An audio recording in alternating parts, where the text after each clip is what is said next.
वेदों में एक संदेश है कि जब तुम्हारे कान भंवरे की आवाज ना सुन पाए और आंख मच्छर को ना देख पाए, मोटा सुनने लग जाओ, मतलब मोटा देखो और ऊंचा सुनो। तब दुनिया की बातें सुनने के बजाय केवल अपने अंदर परमात्मा की आवाज को सुनने में ध्यान लगाना चाहिए। तो इसलिए धीरे धीरे मोह ममता से ऊपर उठ जाएं। अब ना बहू की तरफ देखना कि वो क्या कर रही है, ना बेटे की तरफ। धीरे धीरे ध्यान हटाइए तो आप सुखी होंगे। और अगर आप उस समय ज्यादा दुनिया में उलझेंगे तो बुढ़ापा और ज्यादा दुखदाई हो जाएगा। इसलिए आप लोग जानते हैं, सभी पशु पक्षी अपने बच्चों को पाल पोस कर लायक बनाकर छोड़ देते हैं, उनको उनका आकाश देते हैं जिससे वो अपनी उड़ान भरे। कोई पक्षी किसी बच्चे के पीछे पीछे नहीं जाता कि तू कहाँ जा रहा है, बुढ़ापे का सहारा तो तू ही था, और अगर तू मुझे छोड़ देगा तो इस दिन के लिए तुम्हें पाला था। कोई पक्षी किसी के पीछे नहीं भागता। बंदर भी अपने बच्चे को कितना प्यार करता है। बंदरिया का बच्चा मर जाए तो 7 दिन तक उसको छाती से लगा करके घूमती है बंदरिया, बहुत प्यार करती है अपने बच्चे से। लेकिन उसका बच्चा बड़ा हो जाए और उसे छोड़ के चला जाए तो बंदरिया पीछे पीछे नहीं जाती कि तू जा कहाँ रहा है, तुझे इतने जतन से पाला था, इतने कष्ट सहे तेरे लिए, और हमें छोड़ के जा रहा है। कोई पीछे पीछे नहीं जाता। एक इंसान ही ऐसा है, जब बच्चे पालेगा तब तो उसको बड़ा वैराग्य आता है, और जब बच्चे बड़े हो जाएं फिर इतना मोह आता है। और बच्चे का बच्चा, पोता पोती, कितने बुजुर्ग आके कहते हैं मेरे से, हमें बहुत शिकायत है, हम बहुत दुखी हैं। क्या हुआ? बहू बच्चे को, पोते को आने ही नहीं देती, हमारी तरफ रोक के रखती है। उसका बेटा है भाई, नहीं आने दे तो क्या हुआ? नहीं नहीं, बहुत याद आती है पोतरे की, आता है साथ में खेलता है। इसलिए निवेदन करना चाहता हूं, उम्र जैसे जैसे बड़ी होती जाए, अब मोह ममता से ऊपर उठिए, प्यार सबसे रखिए, लेकिन अपने समस्त प्रेम को भगवान के चरणों में अर्पित कीजिए। उसी से कल्याण होने वाला है, इस मोह से कोई कल्याण होने वाला नहीं। तो भगवान जब ये कहते हैं कि मैं को भी हटाओ, मान अभिमान को हटाओ, मोह को छोड़ो, और ये जो आसक्ति है दुनिया की जिसमें तुम्हारे प्राण बसे हुए हैं, यहाँ प्राण मत बसाओ, इस दुनिया से ऊपर उठना सीख जाओ। जैसे कमल कीचड़ में खिलकर तालाब की शोभा बन जाता है, ऐसे इस धरती की शोभा बनो।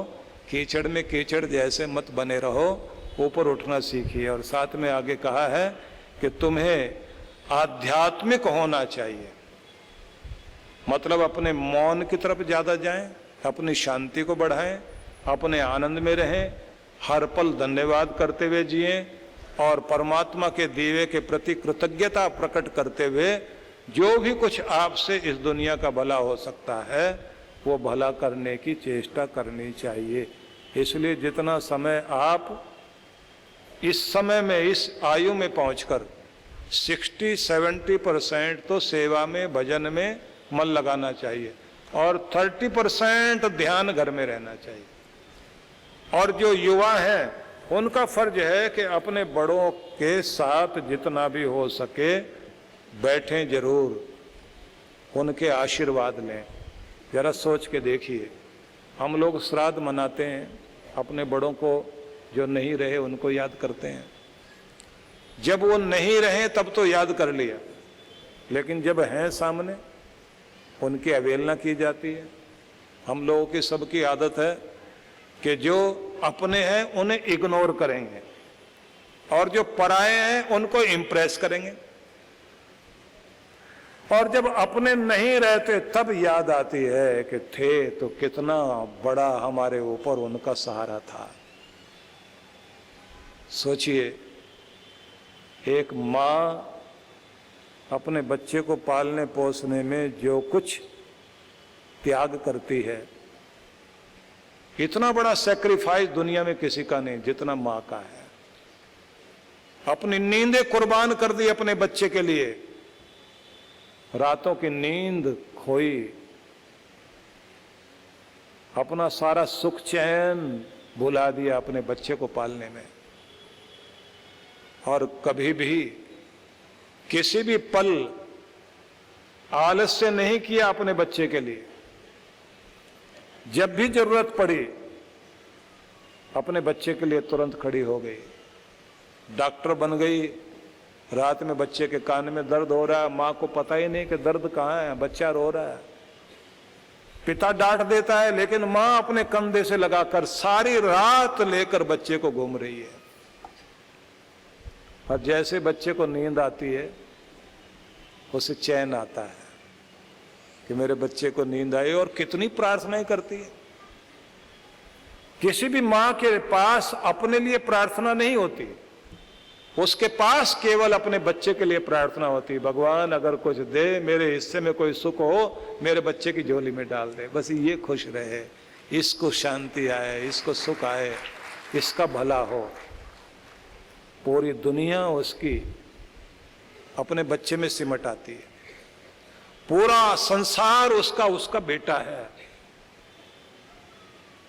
इसलिए आप देखते हैं, आपको तो कभी न कभी शनिवार को रविवार को छुट्टी होती है, त्योहार हो तो और ज्यादा छुट्टी मनाते हैं आप, पर किसी मां को कभी छुट्टी नहीं होती। जिस दिन त्योहार होगा उस दिन ज्यादा काम करेगी, जिस दिन ज्यादा छुट्टी है उस दिन ज्यादा काम उसके पास होगा, और सबको खिलाकर उसके बाद खुश होती है। चलो सब खुश हो गए, सब अच्छे से बैठे हुए हैं। इतना सब करने के बाद भी बदले में उसके लिए कोई थैंक्स करने को तैयार नहीं है कि तुम हमारे लिए कितना कुछ कर रहे हो। जब कोई बच्चा अपने माता पिता के किए हुए को याद करके उनके प्रति थैंक्स करता है, तो समझिए कि देवताओं के भी आशीर्वाद उसके ऊपर फलते हैं। इसलिए माता पिता को जितना मान दे सकते हैं जरूर दो। माता पिता के नाक कान नक्श आपके हिस्से आए। मां से चेहरा मिलता है, पिता से चेहरा मिलता है, पर मां बाप की किस्मत किसी को नहीं मिलती। पर अपनी किस्मत को भी और अपने सुख को भी माता पिता अपने बच्चों के लिए प्रार्थना करते हैं, भगवान हमारे भाग्य का सुख बच्चों को दे देना, ये खुश रहें। इतना त्याग, इतनी ममता, इतना प्यार ये माता पिता में है। माता पिता के प्रति अगर हम कृतज्ञता प्रकट करते हैं तो ये कृतज्ञता प्रकट करने का मतलब है कि भगवान का आशीर्वाद भी माता पिता के जरिए ही आपको प्राप्त होता है। इसलिए अपने बड़ों को मान देने की परंपरा होनी चाहिए। कभी कभी उनके साथ बैठिए, उनको घुमाने के लिए लेकर जाइए, और आपके पास वीडियो रिकॉर्डिंग की इतनी सुंदर व्यवस्था है तो अपने माता पिता का वीडियो बनाइए, उनके साथ हंसिए, बोलिए, मजाक करिए, थोड़ी देर कहीं घुमाने के लिए लेकर जाएं, और कोई गिफ्ट दो ना दो, थोड़ा अपना वक्त दे दिया करें अपने बच्चों को, अपने माता पिता को, अपने बड़ों को। ये जो बच्चे माता पिता को वक्त देते हैं ये सबसे बड़ा उपहार है। उनके पास बैठकर उनकी बात सुन लें। कहीं कहीं लोग कहते हैं कि नहीं, हम लोग तो आते हैं, ऑफिस से आते हैं, उसके बाद में पिताजी से माताजी से बात कर रहे हैं। मैं पूछता हूँ वे क्या बात करते हो? नहीं, पूछ लेते हैं तबीयत वबीयत ठीक है, कुछ चाहिए तो नहीं, सारा दिन ठीक ठाक रहा, कोई और बात हो तो बता देना, बस इतनी बात करते हैं। और क्या बात करें उनसे? तो मैंने कहा कि कभी उस बच्चे को देखना, गोद में लिए हुए कोई माँ जब बात करती है, जिसको बोलना नहीं आता बच्चे को, छोटा सा दूध मुहा बच्चा होता है ना, तो माँ क्या बात करती है उससे? इतनी इतनी तरह की बातें करती है।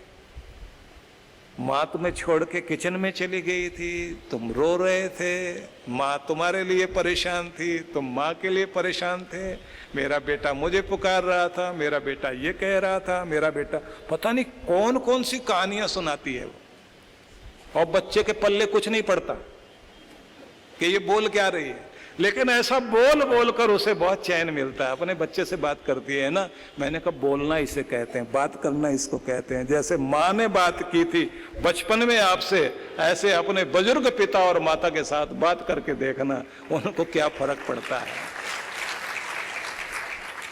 वो एहसास करना चाहते हैं कि हमारे बच्चे हमारे साथ बैठकर हमारे हृदय की भावनाओं को समझते हैं, हमसे बात करते हैं, वक्त बिताते हैं। बहुत प्यारे क्षण होते हैं ये। प्यारे से नहीं कह रहा हूं, प्यारे से कहने का मतलब होता है कि प्यारे हैं नहीं, प्यारे जैसे लगते हैं, इसलिए प्यारा सा कुछ नहीं। प्यारा वो प्यारे क्षण होते हैं जब आप अपने माता पिता के साथ बैठते हैं। और जरा सोच के देखिए कि माँ का त्याग, माँ की तपस्या, माँ की ममता, वो तो सब आपको समझ आती है। पिता का तो कुछ भी समझ में नहीं आता, क्योंकि वो तो डांटता ही रहता है। पिता को जब देखो तब डांटता है बच्चों को, और बच्चों को क्या लगता है कि पता नहीं ये हर समय लड़ता ही रहता है, मिर्चे खा के आया क्या, हर समय ऐसे क्यों करता है। जब भी घर में आए तो डांट पाट शुरू, पिताजी आ गए, जैसे पुलिस वाला घर में आ गया। लेकिन समझने की चेष्टा कीजिए, वो क्यों डांटता है। डांटना क्या उसकी आदत है।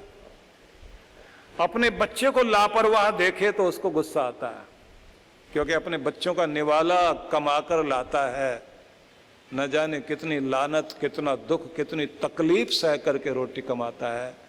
अपने बच्चों के लिए जो कुछ भी कमा कर लाता है, कितनी मेहनत करनी पड़ती है उसको, किस किस के आगे गिड़गिड़ाना पड़ता है, किस किस के आगे झुकना पड़ता है, किस किस से लड़ करके अपना हक लाना पड़ता है। और जब अपने बच्चे को लापरवाह देखता है तब उसको गुस्सा आता है, और उस समय उसको लगता है कि मेरी जिंदगी में कमी रह गई, लेकिन मेरे बच्चे के जीवन में कमी नहीं रहनी चाहिए, कुछ बने, मेरे से भी बेहतर बने, इसलिए वो डांटता है। इसलिए उसका डांट डांट नहीं है, उसके डांट में अनंत प्यार है। अगर हम उसके प्यार को समझ पाए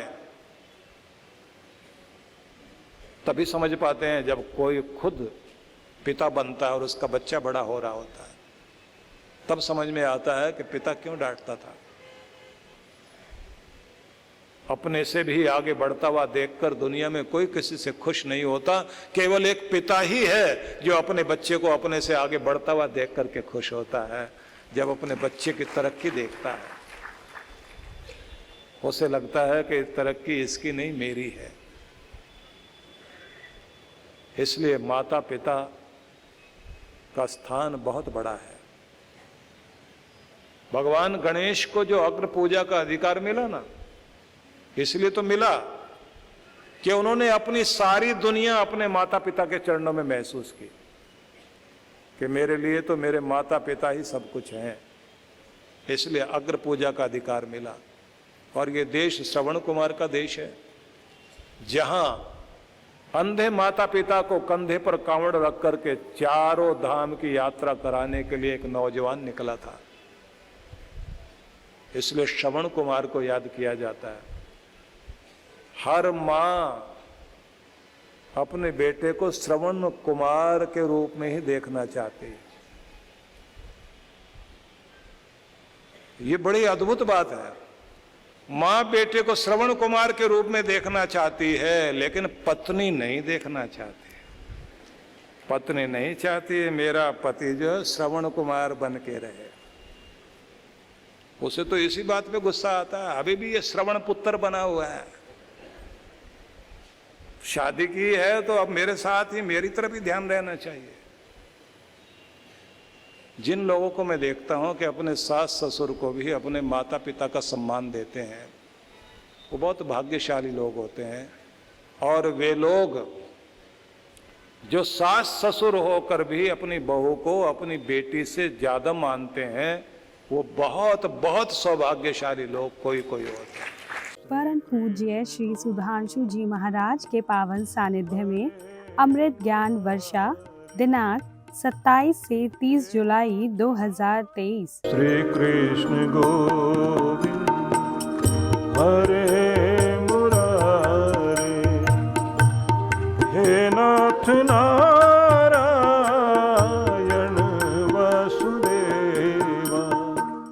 कार्यक्रम की रूपरेखा 27 जुलाई 2023 समय दोपहर 12 बजे। सत्संग स्थल श्री धाम आश्रम, आदि विश्वनाथपुरा, राजन कुंते, बैंगलोर। 28 से 30 जुलाई 2023 प्रातः 9 से 11 बजे, शाम 5 से 7 बजे। विशेष कार्यक्रम गुरु दीक्षा समारोह 30 जुलाई प्रातः 11:30 बजे। सत्संग स्थल Purnima convention hall, 31 cross 4th block, Jayanagar, Bangalore. आयोजक विश्व जागृति मिशन, बेंगलोर मंडल। संपर्क सूत्र। आप सभी इस कार्यक्रम में सादर आमंत्रित हैं।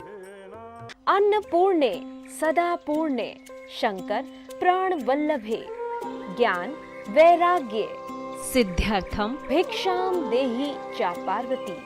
अर्थात हे अन्नपूर्णे, आप सदा पूर्ण हैं, भगवान शंकर की प्राण वल्लभा हैं। हे माँ पार्वती अन्नपूर्णा, आप मुझे भिक्षा दे जिससे हमारे ज्ञान वैराग्य की शुद्धि हो जाए। सेवा आज जिस संस्थान का पर्याय बन चुकी है वो है पूज्य श्री सुधांशु जी महाराज के सानिध्य में संचालित विश्व जागृति मिशन। सेवा के क्षेत्र में मिशन की एक और नई पहल अन्नपूर्णा योजना। इस योजना में आप अपने एवं अपने परिवार जनों के जन्मोत्सव, विवाह की वर्षगांठ तथा दिवंगत परिजनों की पावन स्मृति में आनंद धाम आश्रम में स्थित गुरुकुल के ऋषि कुमारों एवं वृद्धाश्रम के वृद्ध जनों को सहभोज करा सकते हैं। इस अवसर पर प्रातः गुरुकुल के ऋषि कुमारों द्वारा वैदिक मंत्रोच्चारण के साथ आपके एवं आपके परिवार की मंगल कामनाओं के निमित्त यज्ञ का आयोजन किया जाता है। यजमान की सुख, समृद्धि और दीर्घ आयु के लिए प्रार्थना भी की जाती है। दोपहर को सहभोज का आयोजन होता है। आप सपरिवार आनंद धाम पधारे, यज्ञ में भाग लें और अपने हाथों से भोजन कराकर पुण्य लाभ एवं आत्म संतुष्टि के भाव से जीवन को आनंदमय करें। इस योजना से जुड़ने के लिए एवं अधिक जानकारी के लिए संपर्क करें 958-2954-200, 9560792792। सहयोग राशि भेजने के लिए हमारा अकाउंट डिटेल है